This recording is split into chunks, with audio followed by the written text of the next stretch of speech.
Sadguru, a Grahastha yogi, carries the same intensity, insight, wisdom and passion as the ancient sages to bring well-being to every individual. A mystic, yogi, visionary humanitarian and poet, Sadguru is a spiritual master with a difference. Traversing seamlessly from the ancient to the ultra-modern, he bridges the gap between the known and the unknown, enabling all those who encounter him to explore and experience the deepest dimensions of life.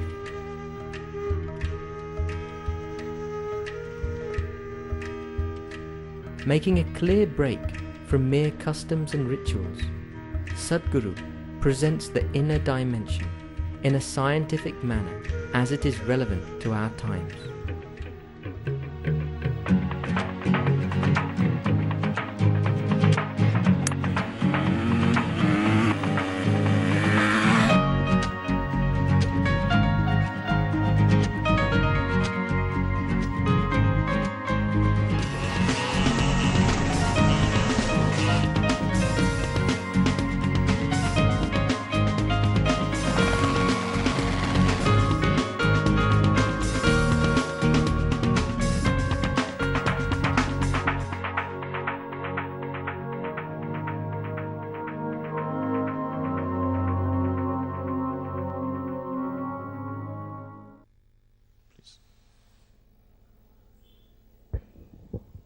I have got two questions. One is, could you show us some sadhanas to go inward?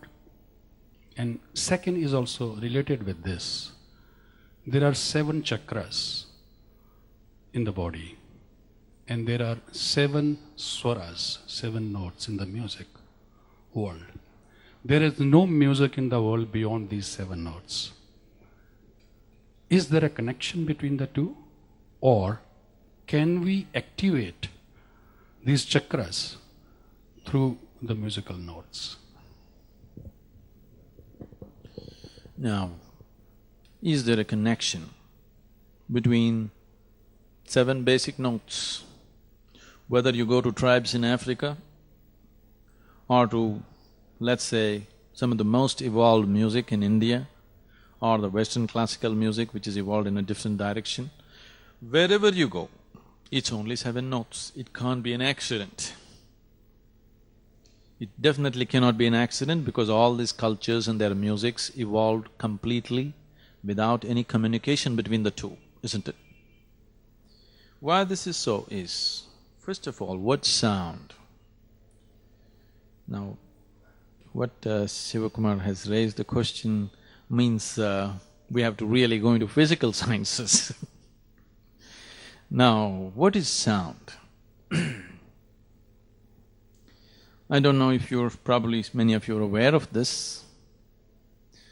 Even everywhere, this starts like this, but let's go from the other direction. See, if you feed any sound into an oscilloscope, it gives out a certain form. You know what's an oscilloscope? A sound measuring instrument. If you feed any sound into an oscilloscope, depending upon its frequency, amplitude and other dimensions of the sound, accordingly a form is created. That means every sound has a form attached to it. Similarly, every form has a sound attached to it. Or in other words, today modern science is proving to you that the whole existence is just a vibration of energy. Just 60 to 70 years ago, modern science believed in matter, but not anymore. When the scientific renaissance started happening, scientists started believing that if you have mastery over matter, you can do anything. So people like Nietzsche, you heard of Friedrich Nietzsche? Friedrich Nietzsche declared, now we are beginning to have mastery over matter, so we can do anything. If we want, we can create a creation itself. And he declared, God is dead. That's his famous statement. But 60, 70 years later, science has gone a full circle and now science itself denies matter. Science says there is no such thing as matter. Matter is just a make-believe thing. It's a relative existence. It is not a reality. The reality is just energy vibrating in different ways. The whole existence is just a vibration. This is modern science. The theory of relativity and the quantum theory and now the string one, all of them prove that existence is just a vibration. Where there is a vibration, there is bound to be a sound, isn't it? Isn't it so? Where there's a vibration, there is bound to be a sound. So in yoga, we say, the whole existence is just a sound. We call this Nada Brahma, you must know. Nada Brahma means the whole creation and the creator is just sound. Now, this is not a fancy conclusion that somebody has drawn. A scientist deducted. Albert Einstein never experienced this. He only mathematically deduced that everything is just energy vibrating. But when we approached it experientially, when we saw it experientially, naturally it was all sound. Every vibration was a sound. So every form that you see in the world is a certain kind of sound. If everything is sound, why don't I hear it? This question will naturally come up. You don't hear it simply because your hearing range is just in a small band of frequencies. Anything below that you're calling it subsonic, anything above that you're calling it ultrasonic. What you hear, the sonic, is just a small band of frequencies. And that's all you hear. For example, if you bring a transistor radio here and tune it, suddenly it starts singing or talking. Where is it coming from? It's already in the air, isn't it? Fortunately, you cannot hear it. It's in a frequency mode which is not in your hearing range, but it's all over the place. Similarly, the whole existence is just a sound, but it is not in your experience because your hearing range is limited and it's good. Now, if you move into certain states, we call this Ritambara Prajna. If you move into a state of Ritambara Prajna, now if you look at any form, the sound attached to it becomes clear to you. In such a state, the whole existence is just sound. Now, all the musical notes came from this because the way the human body is constructed with 7 basic components, and the root sounds for these 7 basic components is what has become the musical notes everywhere in the world. All of them, people who evolved music might not have experienced this, but if you experiment with music, whichever way you experiment, everything falls into within the parameters of these 7 notes, because the very construction of the body is within the 7 dimensions of creation, which is being represented as chakras. Chakras does not mean they're something, it is just meeting point for the energy systems in a certain way. Junction points like traffic junctions. So, 7 major junctions. This doesn't mean that they themselves are a quality by themselves. It is just that all the roads which travel in the direction are doing certain things. They come together at a certain point, so it becomes a powerful place. But every nadi is capable of this. If one becomes utterly silent within himself, then body can be experienced as sound. It is in that state that these 7 notes have evolved. We can do one thing. This happened to me many years ago when I happened to be in a place called Kanti Sarovar. Have you heard of Kanti Sarovar? It's a little above Kedarnath in the Himalayas. The legend goes that this is the place where Shiva and Parvati lived and things like that. This is a place where everything exploded like sound, in my experience. And as a person, I have always consciously avoided learning Sanskrit language, though I had immense attraction towards it. Because the moment you read Sanskrit, you will end up reading the scriptures. My own vision never failed me. The clarity of my vision never failed me for a moment in my life. I didn't want to clutter myself with traditions and cultures and get little lost in that. So I avoided learning Sanskrit language even when I had the opportunity, unfortunately. Because Sanskrit language is a language where sound and form are connected. If you have mastery over the sound, you can have mastery over the form also.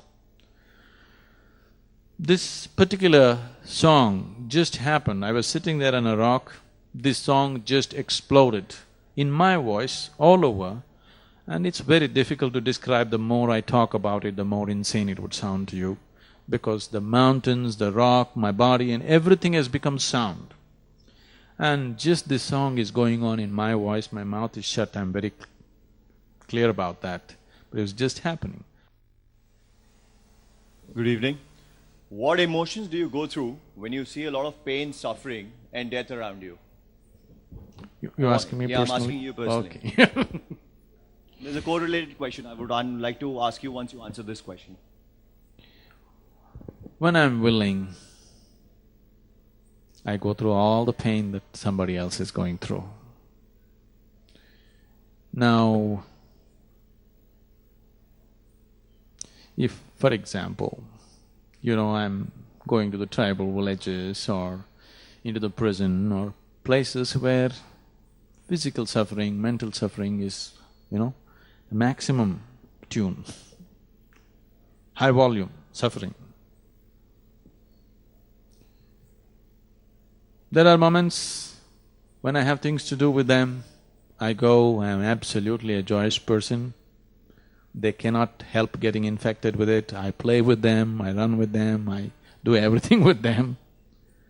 There are moments when I go through all the pain that they go through, just to be with them, to make them understand that I'm very much a part of who they are. See, pain is different. Sadness is because you're not in terms with pain. That is when sadness comes. Sadness is a resultant emotion, but pain is a reality in life, isn't it? Yes? Pain is a living reality. Sadness is self-created. It's not that I feel sad, but I'm willing to go through all the pain that they go through at certain moments. But that's a luxury, allowing yourself to go through the pain. Rest of the time I have work to do with them. As a painful person, I cannot do that work. So they will always see me as somebody who's just not touched by any of the pain around me. They see me as a completely different kind. But some moments I allow myself that luxury of going through the pain that they are going through. But sadness is something that you create because you're not in terms with the pain. Pain is a life phenomena. Sadness is a mental phenomena, isn't it? Isn't it so? I'm not following you. You're not sad when you're going through the pain? No. You're very happy when you're going through the pain? Not just pain. Okay. Just pain. Okay. What emotion are you going through when you are in pain? Pain itself. Pain, what emotion? See, I'm not talking about physical pain, you're talking about pain. The emotion. As an emotion, isn't it?